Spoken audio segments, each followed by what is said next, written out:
I would not want to be that guy, that person who just cannot control their internal emotion. You're a fucking dyke. Don't talk shit about my wife, you stupid bitch. Shut your fucking mouth. It's one thing to talk the talk and another to walk the walk. Coach Greg, in today's video, a disgraced Manosphere guru, he crashes out and completely embarrasses himself. He goes by the name of Andrew Schulz, and he typically interviews females and puts them in their place. Calls them gold diggers, embarrasses them, tells them how stupid they are. But this time, the woman, she got the last laugh. I remember this man, he was on stage with none other than Wes Watson, and he literally embarrassed Wes. I thought he actually knew what he was talking about. He knows when to talk, when to shut up, was well composed, but we're going to see he's nothing like this in real life. And so I'm going to be getting this information from Too Lazy to Try. You can go and check him out. And so if you're trying to get a high-value woman, you're trying to avoid being the next to cash, you perhaps were listening to this guy. It's one thing to talk the talk and another to walk the walk. I would not want to be that guy, that person who just cannot control their internal emotion. And so he preaches how men have to be stoic, to be in control of their emotions, to not lose control. I think these are all excellent tips. If somebody's talking to you and you're getting upset, they're literally winning. But if you can keep your composure, keep your cool, well, you're going to be able to think with a clear head and make sense. Your wife has 3 baby daddies and has been married twice before. And you lick sniz. Under your religion.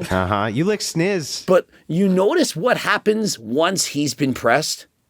When someone brings up the fact that despite the fact he tells men not to simp and not to raise someone else's child, if you're a high-value man, why do you want to raise someone else's kids? Now, I'm not saying there's anything wrong with that. If you want to do that, by all means, you're a good guy. But when you're in the manosphere, red-pilled, if you will, you're going to teach other men you don't go for sloppy seconds. Someone's been divorced, perhaps even multiple times, and if they're promiscuous, they have sex with tons of other men.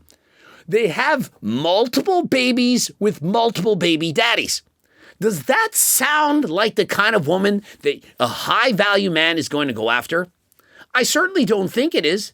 But yet, this is exactly the situation that Andrew Schulz finds himself in. And so when she brings it up, he loses his mind. She simply states the facts. Do you not have a wife who has multiple babies from multiple different fathers? Wait a second. Help me out here. How many times have you had sex? Certainly under 10. Yeah, and she has 3. Really? Has she not got multiple kids from multiple different fathers? And so she told you that she hasn't had sexy time with anybody else. Just so happens that every time she has sex with a man, she's just the most fertile person in the world, she automatically starts to produce children. Somehow had an even more embarrassing moment than that tragic pickle jar incident. Yeah, I got to be able to grip it.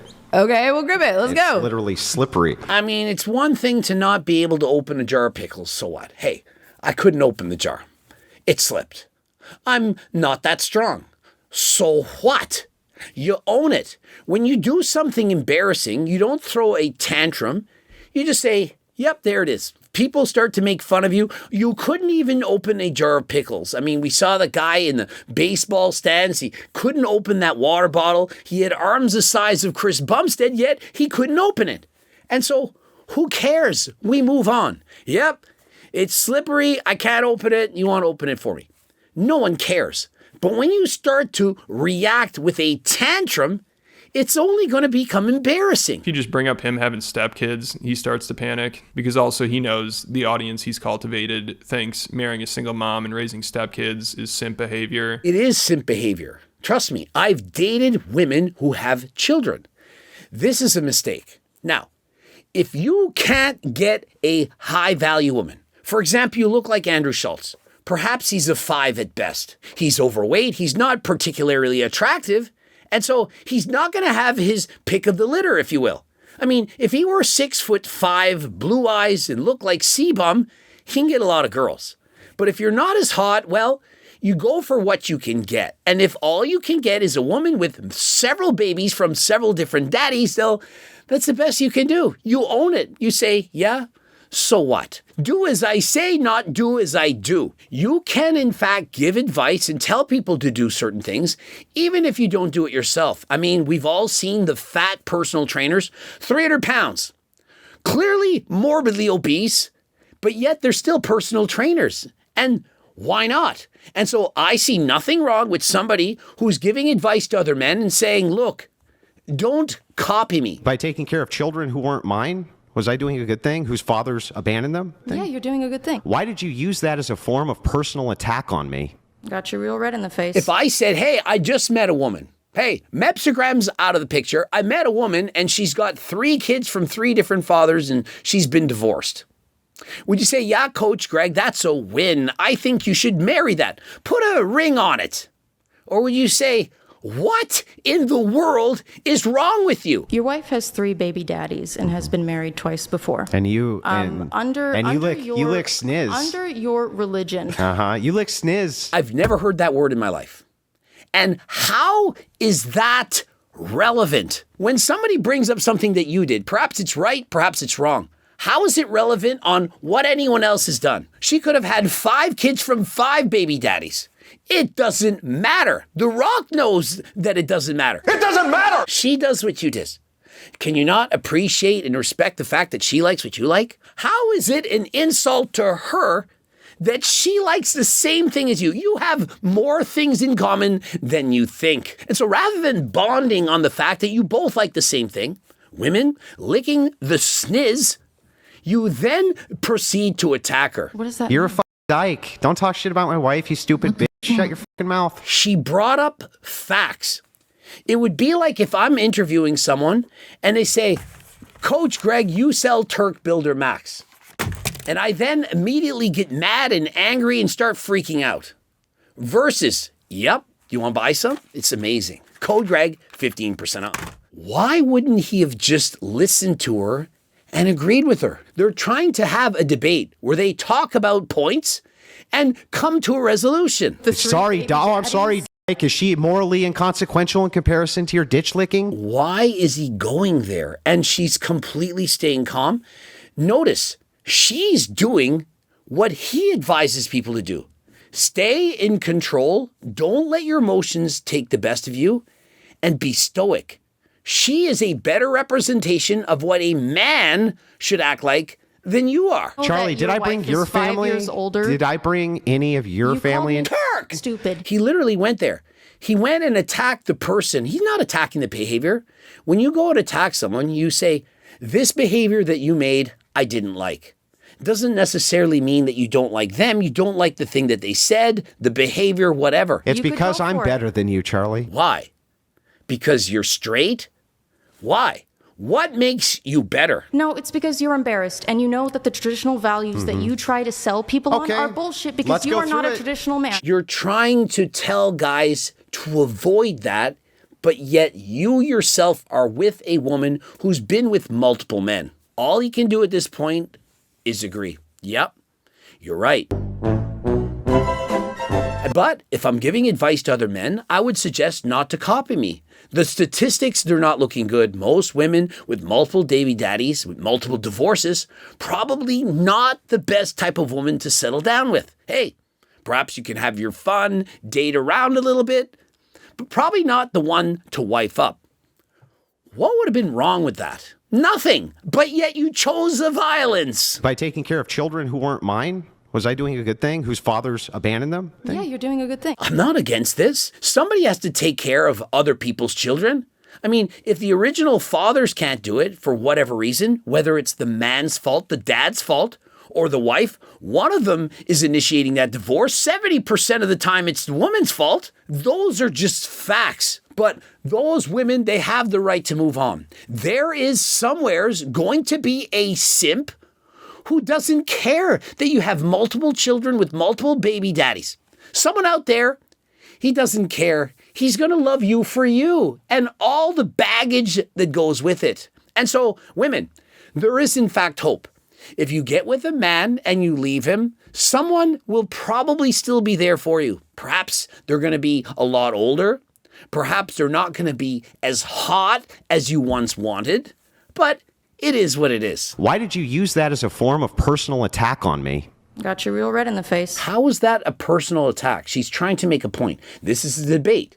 Your personal attack was calling her turking stupid. To me, that sounds like a personal attack. I give men advice on health, fitness, training, women, all of it.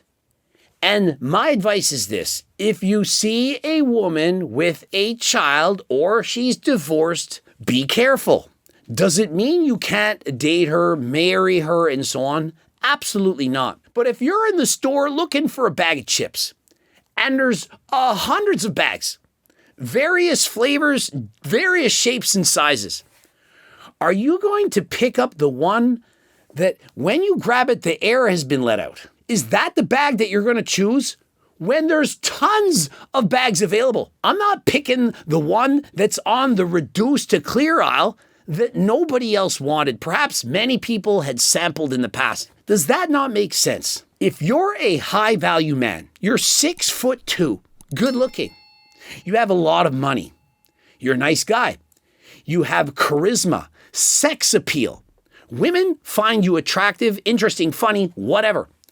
Why would you settle for the used bag of chips? Why wouldn't you not pick the exact pristine package that just arrived in the store, the best one? And so for Andrew, hey, he got what he could get. Nothing wrong with buying the reduced to clear chips. If that's all you can afford, you do the best with what you got. Pick the best woman that you can get, whatever that may be. Perhaps you're a 5'6" manlet. You can't get a very hot woman who's nice. Well, you pick a less hot woman that's still nice. But you pick someone that's nice. And I'm telling you, if a woman has 3 babies from 3 different fathers,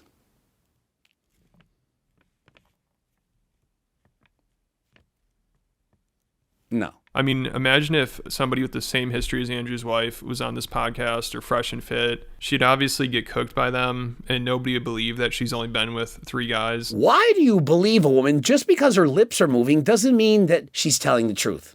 In fact, it's most likely the opposite.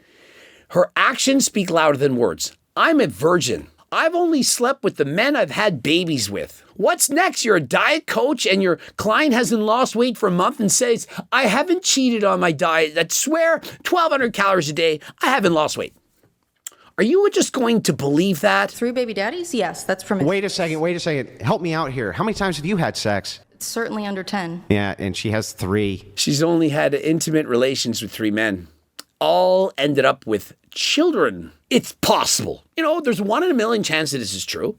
And so if he believed her this much, I mean, he sounds confident. Why did he then force her to get a paternity test to find out that the next child was his? I have what I would consider 100% faith and trust in my wife. Mm-hmm. But I told her, you're going to get Kirk! test. And if not, I'm out the door. He makes her, as in forces her, says you have to, or there's a door. Get a paternity test. And so, hey, I think that that's an excellent idea. I think far too many women are getting pregnant by other men and they don't know it. And so he says, look, I'm red-pilled. I'm in the Manosphere. I know that it's possible that you're cheating on me. And so I just want to make sure that that child is mine. Hey, props to him. But to say there's no way that she could have been with any other men when she has 3 children by them. I mean, is he just saying this because he knows that she's going to watch this episode and he wants her to trust him? And if he says he doesn't believe her, then he ain't going to have sexy time. I mean, do you really believe this woman when she says that? If you were in his shoes, or let's say Andrew was talking to someone else and they said, you know, I'm dating a girl. She's got 3 kids from 3 different fathers, but she's only been with 3 men. Would he say, run? Or we say, yep, 100% I would believe her. Are promiscuous. Through having had children with them, forever tied to her. That's a much stronger bond than a hookup. Exactly. You have 2 options. I'm going to give you the scenario. Option 1 is a woman has 3 children from 3 different fathers, and she's only been with 3 men. Option 2, she has no babies and 30 partners. Which do you select? Option B, You might say neither. Fine, that also makes a lot of sense. But if you're going to ask me, who am I going to get with? The woman who has 3 babies that I now need to raise, or the one that has none? Do you know how much more of a bond there is between a husband and a wife, perhaps they're divorced, or father and a mother who have a baby, than one who has not? That man is still in her life, and it's going to bring some problems. And the way Andrew talks about his wife, you'd think she's some quiet lady who stays off social media and focuses on the family and their home. But she's really a vulgar loudmouth that's trying to be an influencer. In the Manosphere Red Pill, we often explain to men to pick feminine women and that you should be a masculine man. When a woman yaps her mouth and yells at other people, challenges them, perhaps is confrontational, it's not very feminine. She also always feels the need to step in and try to fight Andrew's battles for him. Like she's always crashing out on Twitter, going hard, trying to defend him. And masculine men, they don't pick moms to raise them, to take care of them. Like, I'm not going to say to my girlfriend, I want you to prepare all the meals. You decide what I eat. You decide this. You decide that. You make all of the rules. No. Andrew has never done a house chore ever in 17 years. I do all of that. I bring him his food. I bring him his drinks. I keep track of his schedule. And so his wife decides everything that he wants and needs. Well, it's fine, but it doesn't sound very masculine to simply have her make all of the decisions. Like after he couldn't open that pickle jar, of course his wife jumped to his defense and was like, actually Andrew opens pickle jars at home all the time. So what about the pickle jars? Do you think if I couldn't open a jar of pickles on national television, I'm going to have Mepsigram make a post to defend me and say, actually, at home, I watched Coach Greg open a jar of pickles? This is embarrassing. You just wouldn't let it happen. Rachel seems to indicate she'd like to do a call-in with your permission. Oh, absolutely. I'm going to go have a smoke. I don't know what you contribute to society. Andrew then gets his wife to settle his battles with her. Oh, you've embarrassed me. Now I'm putting my wife on. She'll defend me. How is that masculine? It's pathetic. So these two have a bizarre relationship. You know, usually red pill guys say it's a man's job to get his woman under control. And so if you're like Andrew, of course, get on Turk Builder Max and Turk Platinum. Go to the gym, work out, get strong enough to open a pickle jar, lose some weight, do some cardio, and just be a better man. It's not that deep. You do some cardio, you lift some weights, you stop eating like an asshole, and you're going to look significantly better. Interested in any of the supplements, code Greg, 15% off. Don't forget about AlgoRx, code Greg, 10% off. Blood work, enclomiphene, testosterone, things like semaglutides. You've heard of Ozempic. Semaglutide's the same thing. Also terzipatide, Cialis, Viagra. Go to the website, subscribe, click the bell button, comment to boost the algorithm, like the video if you liked it. Don't forget to watch either of those 2 bloops. And until next time, I am out.